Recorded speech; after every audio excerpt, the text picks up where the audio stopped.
Hallo Freunde des gepflegten Ladespaßes und herzlich willkommen bei Speichers elektrisierte Informationen. Mein Name ist Matthias und das hier ist Teil 1 rund um das Thema Batterie und Laden. Teil 2 könnt ihr euch später ansehen. Und in diesem Video geht es um das gesamte Thema Bruttokapazität, Nettokapazität, nutzbare Kapazität, Batterietests und eigene Messungen mit OBD. Und wie viel Energiespeichervermögen hat unsere Batterie denn wirklich? Auf geht's!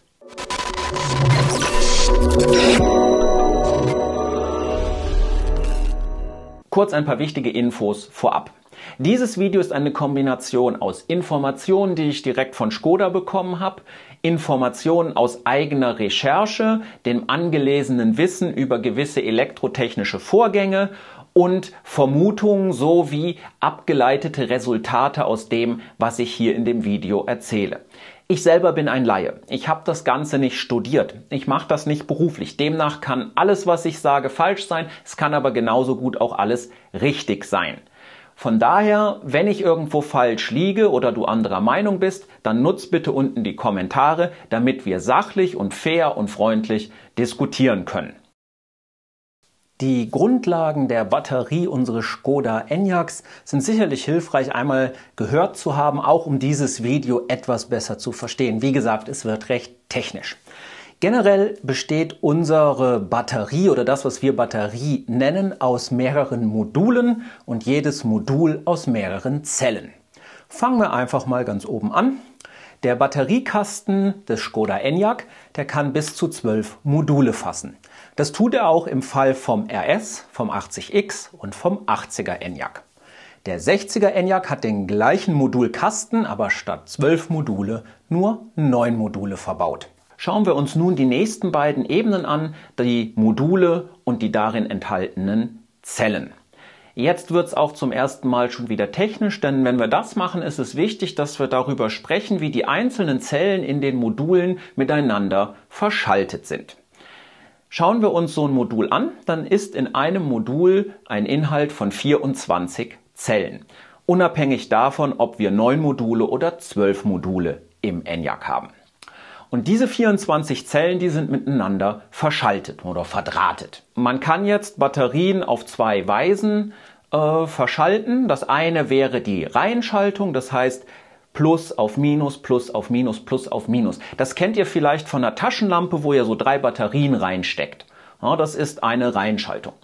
Die Alternative dazu wäre die Parallelschaltung. Da werden gleiche Pole, also Plus auf Plus und Minus auf Minus gelegt. Warum macht man das? Nun, wer in Reihe verschaltet, der erhöht die Spannung der Batterie. Und wer in Parallelschaltung Batterien verbindet, der erhöht die Kapazität. Bei unserem Enyaq finden wir 2 Schaltmuster. Wichtig hierbei, man kann natürlich Reihen- und Parallelschaltung auch in eine Kombinationsschaltung verbinden. Und der 60er, der hat pro Modul, also die 24 Zellen im Modul, sind 12S 2P verschaltet. S steht für Series gleich Reihe, P für Parallel. Das heißt, ihr habt 2 12er-Stränge, die in Reihe liegen und diese beiden 12er-Stränge sind an den jeweils gleichen Polen miteinander parallel verbunden. Beim 80er, 80X und RS haben wir eine 8S 3P-Verschaltung, also 3 Stränge A8 Batterien und die dann wieder in Parallelschaltung zusammen. Und wenn man das jetzt mit den Modulen betrachtet, die Module sind dann wieder in Reihe geschaltet, heißt übersetzt, ihr habt 9 Module in Reihe mit dem gerade genannten Muster im 60er oder 12 Module in Reihe beim 80er. Und damit kommen wir dann auf das gesamte Schaltmuster der Batterie. Der 60er ist also eine 108S 2P Verschaltung und die 80er Varianten und der RS sind eine 96S 3P Verschaltung. Dieses Hintergrundwissen brauchen wir jetzt direkt für den nächsten Punkt, nämlich für das Thema Bruttokapazität und wie sie berechnet wird. Was bedeutet denn jetzt die Bruttokapazität der Batterie, die Škoda angibt? Nun, ich mache das jetzt hier alles an einem Beispiel, nämlich von meinem 80X. Ihr könnt es aber analog auch für die anderen Batterien, also namentlich die 60er Batterie, machen. 82 Kilowattstunden oder 82.000 Wattstunden Bruttokapazität, das ist die physikalische Maximalgröße, die die verbauten Zellen bereitstellen können. Und zwar gemäß der Herstellerspezifikation der Zellen. Jetzt stellt sich natürlich hier die Frage, was heißt das bezogen auf so eine Zelle? Weil eine einzelne Zelle hat das ja sicher nicht, das ist richtig.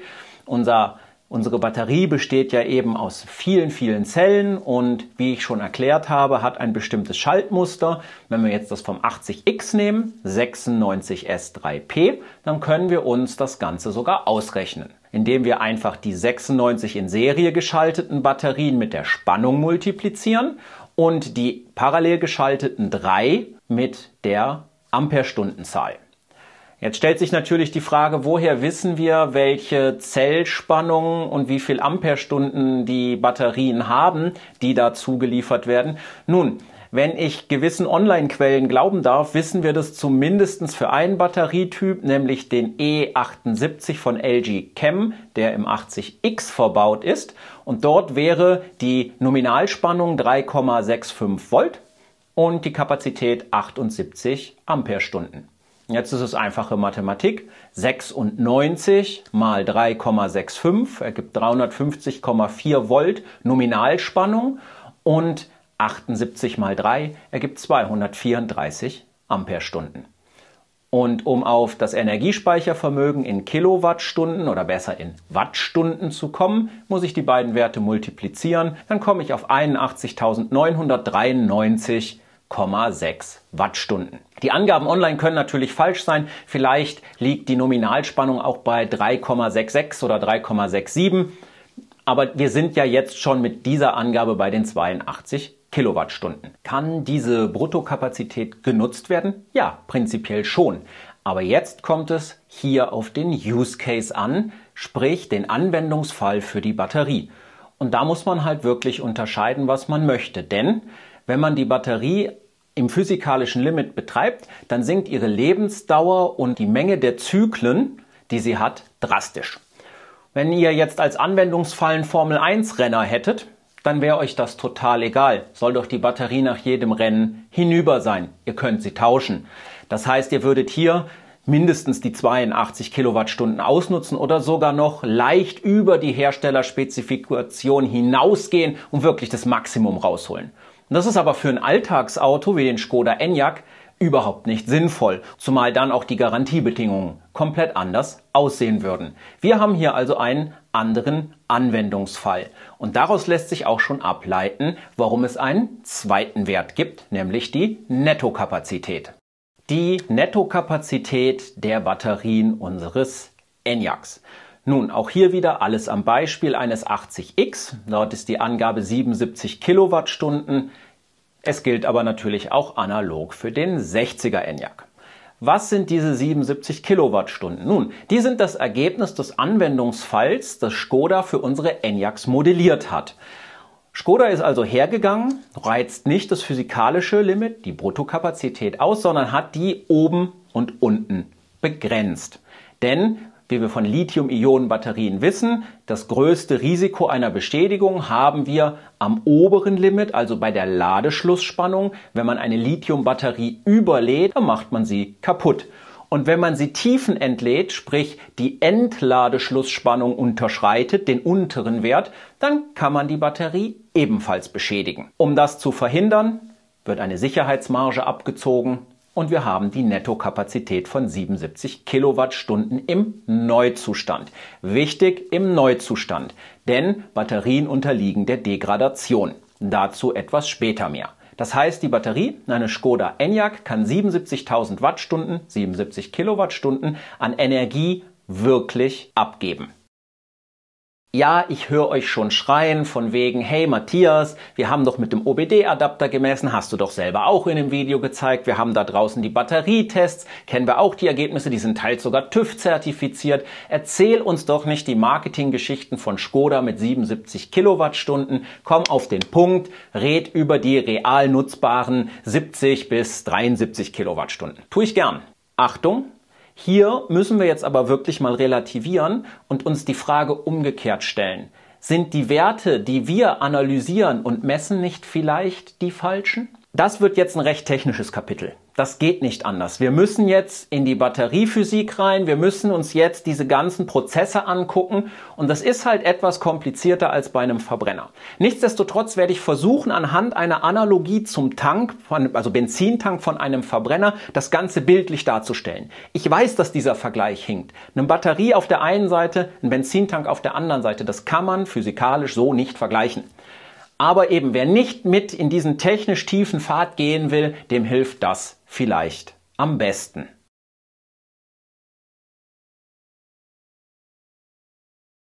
Diese 77 Kilowattstunden entsprechen als Äquivalent, wenn wir in die Verbrennerwelt gehen, dem Tankinhalt, der in der Spezifikation steht.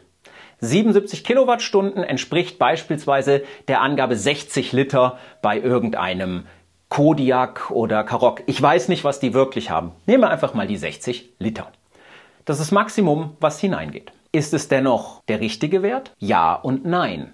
Denn, jetzt denkt mal an eure Verbrennerfahrten zurück. Wann geht bei euch im Verbrenner denn die Lampe an? Achtung nach Tanken. Ja, ungefähr bei einem Achtel. Und das E, das da auch steht für Empty, das kommt auch, bevor der Wagen liegen bleibt. Gehen wir rüber zu unserem Enyaq, haben wir das gleiche über 20%.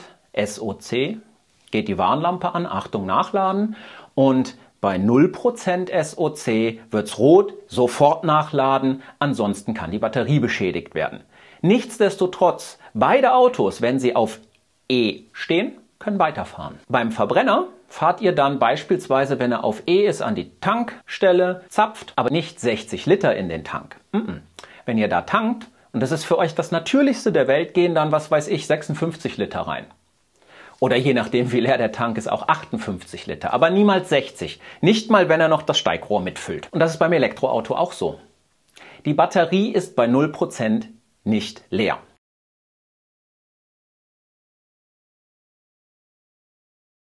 Bei der Batterie müssen wir aber noch einen Schritt weiter gehen. Alles, was mit der Batterie zu tun hat, das wird nicht in Prozent gemessen. Das ist nur für uns in der Anzeige. Die Batterie arbeitet mit Volt, also mit Spannung. Die Prozentwerte vom SOC, also vom State of Charge, die werden für uns einfach vom Enyaq umgerechnet. Und das ist immer nur eine Näherung. Warum? Weil die Spannung in der Batterie schwankt. Der Enyaq hat keine konstante Spannung in der Batterie. Keine Batterie hat eine konstante Spannung, weil viele Einflussfaktoren auf sie einwirken, die die Spannung verändern. Das ist zum Beispiel die Temperatur. Wenn der Batterie richtig kalt ist oder zu heiß wird. Das ist auch das Balancing der einzelnen Zellen. Also je besser sie gebalanced sind, die gleiche Spannung haben, umso besser. Aber das ist nicht immer 100% gleich. Da gibt es mitunter auch mal kleine Abweichungen. Der wesentliche Faktor aber im Unterschied, warum die Spannung schwankt, das ist die Beaufschlagung der Batterie mit Strom. Das heißt, die Batterie gibt eine Leistung ab, oder beim Laden umgekehrt gilt genau das Gleiche. Ihr könnt wirklich entladen und laden völlig analog betrachten. Was bedeutet das? Nun, wenn ihr mit eurem Enyaq fahrt und dann mal auf die Autobahn geht und so richtig durchtretet, dann belegt ihr die Batterie mit einer starken Strombeaufschlagung. Das heißt, ihr ruft richtig viel Leistung ab. Und das führt zu einem sogenannten Spannungsabfall. Nein, das sind keine Brösel am Boden. Damit ist gemeint, dass kurzfristig die Spannung der Batterie absinkt. Um etliche Volt, je nach Beaufschlagung mit Strom. Jetzt haben wir gerade gehört, SOC in Prozent, Spannung in Volt, Umrechnung. Der Enyaq kann ja jetzt nicht, nur weil ihr kurzfristig beschleunigt und sagen wir mal die Spannung um 40 Volt oder so nach unten sackt auf der Batterie, sagen, huch, ich habe jetzt statt 80% nur noch 74%. Ja, sofort umrechnen und dann, wenn ihr die Last von der Batterie nimmt, wieder hochschnell und sagen, oh ach nee, ich habe doch 80%. Das würde euch schierweg wahnsinnig machen. Ihr würdet der ganzen Anzeige nicht mehr vertrauen. Stattdessen versucht der Enyaq, eine konstante Anzeige hinzubekommen in der Umrechnung. Und da merken wir schon was. Die Umrechnung in Prozent kann immer nur ein Näherungswert sein. Denn unsere Batterie im Enyaq, wenn er eingeschaltet ist immer mit einem Strom belegt. Die ist nie bei 0 Strom. Außer er ist aus, aber dann sehen wir ja auch das Display nicht. Das heißt, der Enyaq muss sich dem eigentlichen Spannungswert immer nähern. Er kann ihn nie 100% genau wissen, weil immer irgendwelche Faktoren auf die Batterie einwirken. Und hier kommt natürlich jetzt noch was zum Greifen. Der ENIAC wird euch niemals zu hohe Werte anzeigen wollen. Das heißt, er wird niemals sagen, du hast noch 5%, wenn in Wirklichkeit die Batterie leer ist. Er ist ein Pessimist, damit ihr auf keinen Fall liegen bleibt, damit die Batterie auf keinen Fall beschädigt wird. Wenn man das alles zusammennimmt, dann kann es passieren, dass ihr wirklich für euren Test die Batterie von 100 auf 0% gefahren seid im Display. Aber in Wirklichkeit, wenn man die Spannung hinten anguckt und das nochmal umrechnen würde, retrospektiv, was euch ja nichts nützt, ne, weil Fahrt ist zu Ende, dann seid ihr vielleicht in Wirklichkeit von 99 auf 2% gefahren. Ganz einfach durch diesen Näherungswert. Das ist übrigens auch der Grund, warum der ENIAC euch und eure Fahrgewohnheiten kennenlernen muss. Das schreibt Škoda ja sogar selbst auf der Website, weil er damit in dieser Berechnung deutlich besser wird. Ja, weil er euer Fahrverhalten kennenlernt, weil er weiß, wie ihr in bestimmten Fahrsituationen reagiert. Eben, SOC in Prozent ist nur ein Näherungswert an die Spannung. Jetzt haben wir schon sehr viel tief technisch hier gehört und das Schlimme ist, wir sind immer noch nicht fertig an diesem Punkt.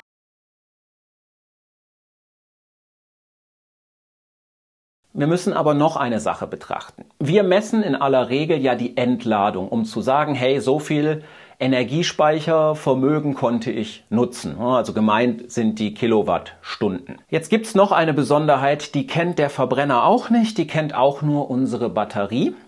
Und das ist der sogenannte Peukert-Effekt. Wilhelm Peukert 1897 hat dieses Ding herausgefunden an Bleiakkumulatoren. Ja, der Peukert-Effekt wirkt bei einer Lithium-Ionen-Batterie deutlich geringer als bei einer Bleibatterie, ist aber dennoch vorhanden und darum müssen wir über ihn sprechen. Der Peukert-Effekt beschreibt letzthin nichts anderes, als dass das Energiespeichervermögen einer Batterie, also eure Kilowattstunden, abhängig ist vom Entladestrom, mit dem die Batterie entladen wird. Das heißt nichts anderes als, dass wenn die Batterie mit hohen Strömen entladen wird, sie weniger Energiespeichervermögen besitzt, als wenn ihr sie mit niedrigen Strömen entladet. Ich mache es wieder an einem Beispiel. Wenn ihr bei einem Verbrenner mit 10 Litern auf 100 Kilometern fahrt und ihr habt einen 60-Liter-Tank und ihr zieht das konstant durch, dann fahrt ihr genau 600 Kilometer, dann ist das Ding leer. Wenn ihr bei dem Verbrenner mit 5 Litern fahrt, statt mit 10 Litern, dann habt ihr 1200 Kilometer. Bei allen Elektroautos und somit auch bei unserem ENIAC ist das allerdings anders. Hier kann man diese Verbrenneranalogie nicht mehr ziehen. Anders ausgedrückt, je stärker ich einen Entladestrom an die Batterie anlege, umso weniger Energiespeichervermögen hat sie. Das heißt, derjenige, der, sagen wir mal, konstant 22 Kilowattstunden auf 100 Kilometer entnimmt, hat am Ende weniger Kilowattstunden in der Batterie gehabt, als derjenige, der, sagen wir mal, 11 Kilowattstunden auf 100 Kilometer konstant entnimmt. Ihr habt dann beispielsweise derjenige, der 22 Kilowattstunden auf 100 Kilometer entnommen hat, der kommt nicht 350 Kilometer weit, das wäre ja die Umrechnung, sondern vielleicht nur 300 Kilometer. Einfach weil ihm etwas Kapazität fehlt. Und der 11 entnimmt, der kommt natürlich auch keine 700 Kilometer weit, aber er kommt dann von mir aus 680 Kilometer weit. Alles, wie gesagt, keine Realwerte, nur zum Verdeutlichen. Der Grund dafür liegt an der Batterie selbst. Je stärker ich sie mit Strom beaufschlage, umso mehr kommt der Innenwiderstand der Batterie zum Tragen. Das ist der Teil der Energie, die wir in Wärme verlieren durch den Widerstand in der Batterie. Gleichzeitig müssen wir hier aber auch die elektrochemischen Prozesse und die Ladetransportfähigkeit der Batterie berücksichtigen, in Abhängigkeit der Beaufschlagung mit Strom. All das hat der gute Herr Peukert in eine Gleichung gepackt und die wirkt halt auch auf den Lithium-Ionen-Akku. Und hier merken wir jetzt etwas, was vor allem bei vielen Tests die Sache ist, nämlich auch bei meinem. Was machen wir, wenn wir das testen wollen? Wir wollen ja nicht ewig brauchen und mit 30 Stundenkilometern rumfahren. Nein, wir treiben unseren ENIAC über die Autobahn 120, 130, um das möglichst schnell zu schaffen. Und genau da kommt dann eben Mr. Peukert und sagt uns, ja, damit hast du aber das Energiespeichervermögen deiner Batterie auch noch ein bisschen reduziert.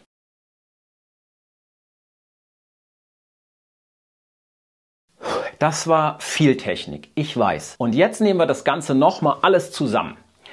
Wenn wir das alles jetzt wirklich berücksichtigen, dann merken wir, dass unsere Art, die Batterie zu messen, nicht zu dem Ergebnis kommt, was Škoda kommuniziert. Denn Škoda wird die 77 Kilowattstunden mit einem standardisierten Verfahren messen. Bei einer bestimmten Temperatur, mit einem bestimmten Balancing der Zellen und einem bestimmten Entladestrom. Jetzt könntest du natürlich den Einwurf bringen und sagen, ja, was sollen dann die Angaben, das hilft mir alles nichts, was nützen mir die 77 Kilowattstunden? Ja, kann ein berechtigter Punkt sein. Das ist das gleiche wie mit der WLTP-Reichweite, die nützt dir auch nichts. Es ist doch völlig egal, was wir für eine Kapazität haben.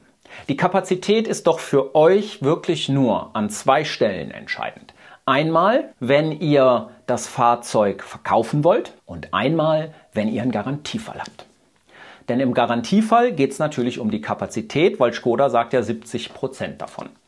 Und das bezieht sich immer auf ihre kommunizierte Nettokapazität von 77 Kilowattstunden. Und wenn ihr das Fahrzeug wieder verkaufen wollt, dann möchte euer Käufer wissen, wie hoch ist denn die Degradation des Akkus? Darüber haben wir jetzt noch gar nicht gesprochen. Natürlich findet die statt. Eine Lithium-Ionen-Batterie degeneriert über die Laufzeit. Die Degradation ist real. Ja, das sind einmal die Alterungsprozesse in der Batterie, die aufgrund der Chemie stattfinden, und einmal die Art und Weise, wie stark die Batterie mit Strom beaufschlagt wird beim Laden und beim Entladen. Die Studie zum ID.3 bzw. seiner Batterie von der TU München ging im April 2022 durch die sozialen Medien. Und die Frage kam natürlich auch in dem Zusammenhang auf, gilt diese Studie auch für den Škoda Enyaq? Ja, das tut sie. Ich blende euch hier jetzt einfach nochmal das Bild, was aus dieser Studie vor allem eben bei Twitter und sonst wo rumging, ein. Die TU München hat halt einfach mal Richtung Degradation getestet. Was bedeutet das? Und zwar in Abhängigkeit, wie ihr mit dem Auto fahrt und wie ihr das Auto ladet, haben sie unterschiedliche Profile berechnet. Und wenn ihr euch das hier anguckt, dann ist das Fazit relativ schnell gezogen. Ihr müsst euch keine Sorge um die Degradation machen bei den Batterien der MEB-Plattform. Ob das die Praxis so zeigen wird, das wissen wir nicht. Es gibt natürlich noch nicht viele Langzeitergebnisse, dafür gibt es die Autos noch nicht lang genug. Wir haben auch, soweit ich weiß, noch keinen 500.000 Kilometer Enyaq bisher gesehen. Aber immerhin eine unabhängige Studie einer deutschen Universität, die durchaus einen guten Ruf genießt, sollte euch ein bisschen Sicherheit hinsichtlich der Degradation geben. Nochmal zurück. Die Kilowattstundenangabe ist für euch im Alltag irrelevant. Wichtig ist doch im Alltag, wie weit kommt ihr mit der Kiste? Eben, die 2 Fälle ausgenommen, die ich gerade geschildert habe. Und wenn es darum geht, wie weit man im Alltag kommt, ist das hochgradig individuell. Es hängt von der Jahreszeit ab. Es hängt davon ab, wo ihr fahrt, in der Stadt oder auf der Autobahn. Es hängt davon ab, wie stark das Auto beladen ist. Sitzt nur ihr drin? Habt ihr volle Hütte? Es hängt davon ab, in welchem Fahrmodus ihr fahrt. Normal oder Sport oder Eco. All diese vielen Faktoren, die kann man nicht in einem einzelnen Wert ausdrücken. Den gibt es nicht. Deswegen gibt es Normwerte. Aber wenn ihr eure Werte, die realistischen, vorab wissen wollt, dann gibt es bei Škoda einen Reichweitenrechner. Einfach mal bei Google Škoda Reichweitenrechner eingeben. Gibt es auf so gut wie jeder Länderseite von Škoda, zum Beispiel auch bei Škoda Deutschland. Und dort könnt ihr das simulieren. Und die Ergebnisse, die dort rauskommen, die sind nicht marketinggeschönt, die sind echt realistisch. Fair. Und das bietet noch lange nicht jeder Hersteller an, dass er so etwas nach außen auch weitergibt.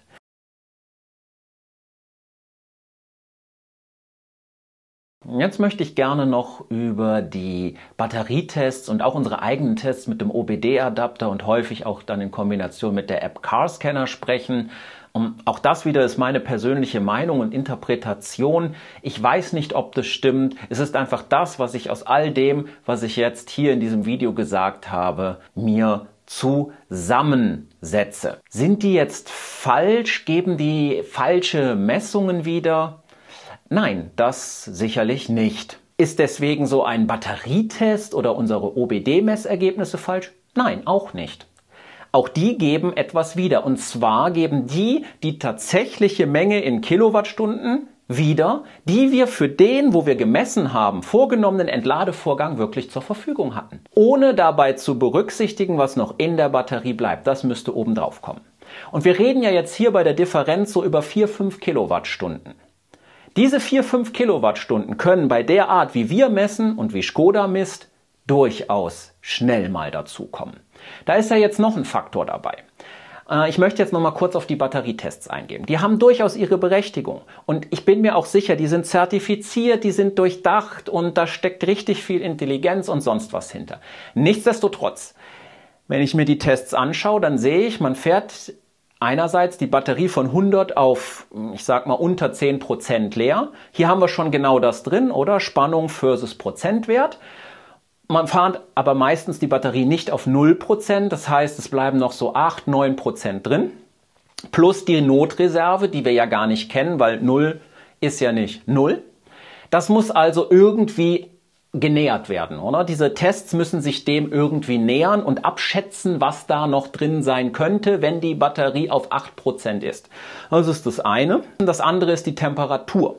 Denn wenn wir unsere Tests machen, machen wir die gerade bei der Temperatur, die die Batterie hat. Das heißt, auch hier muss ich irgendwie mich mit einem mathematischen Modell wieder nähern an irgendeinen Referenzwert. Und da kommt das dritte Schwierige an einem Batterietest aus meiner Sicht. Welchem Wert nähere ich mich denn? Škoda hat nach meinem Kenntnis keinem der Batterietester und niemandem sonst je gesagt, wie funktioniert ihr Normtest, unter welchen Bedingungen. Also machen die Testanbieter Referenzfahrten. Aber eine Referenzfahrt kann nur so gut sein, wie man sie macht. Das heißt, man nimmt als Referenz etwas, was vielleicht schon gar nicht stimmt. Das ändert nichts daran, dass die Werte hilfreich und brauchbar sind, aber macht euch davon nicht so verrückt. Jetzt noch ein kleiner Exkurs. Stichwort Carscanner. Alle die Leute, die selber messen mit dem OBD-Adapter. Da kommt noch was hinzu. Wir wissen gar nicht, was dieser Adapter misst. Wir wissen beim Carscanner, bei der Software nicht, welche IDs er aus diesen ganzen Datenpunkten ausliest. Es kann also sehr gut sein, dass der Carscanner uns beim maximalen Inhalt der Batterie nicht den wirklichen echten Wert liefert, sondern beispielsweise einen anderen, den der ENIAC zur Berechnung von etwas anderem heranzieht. Weil diesen Wert mit dem maximalen Energieinhalt, den gibt es mehrfach im System. Die Chance ist also hoch, dass wir vielleicht den abgreifen, der zur Reichweitenberechnung genommen wird. Und der wird immer niedriger sein als der reale Energieinhalt. Also auch da, wichtig, beim Carscanner, nehmt das wieder mit Vorsicht. Also auch hier muss auch ich mich wieder an der Nase fassen. Nicht alles dann direkt zum Goldstandard erklären.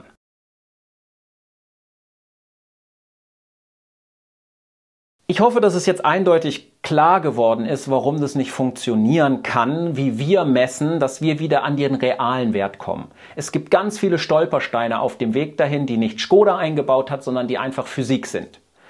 Und natürlich dürfen wir auch nicht vergessen, an der Stelle haben wir Degradation, die kommt auch noch hinzu und die ist am Anfang höher als am Ende.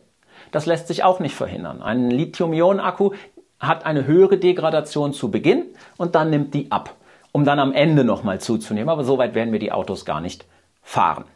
Für mich folgt daraus auch, dass Škoda mit der Angabe von einerseits 82, 77 Kilowattstunden und 62, 58 Kilowattstunden die Wahrheit sagt. Beide Werte gibt es in der realen Welt. Ja, die Bruttokapazität ist für uns wirklich irrelevant. Die Angabe hätte man sich aus meiner Sicht auch sparen können. Die andere Angabe, die Nettokapazität, das ist eben das Äquivalent zur Angabe des Füllvolumens des Benzintanks und von daher auch vollkommen richtig. Die real nutzbare Menge an Energie in der Batterie, das haben wir ja jetzt auch sehr eindrücklich gesehen, die kann halt aufgrund von vielen Faktoren schwanken. Und darum auch hier wirklich nochmal abschließend meine Bitte an euch, macht euch deswegen einfach nicht so verrückt und vor allem im Alltag kommt es auf die Reichweite unter den jeweiligen Bedingungen, die herrschen, an und nicht auf die Kapazität. Und in den zwei Fällen, wo es auf die Kapazität ankommt, gibt es eine Möglichkeit, das auch entsprechend testen zu lassen. Aus der Facebook-Gruppe weiß ich ja, dass da auch Zertifikate unterwegs sind von einer VW-Werkstatt. Škoda wird wahrscheinlich Ähnliches anbieten.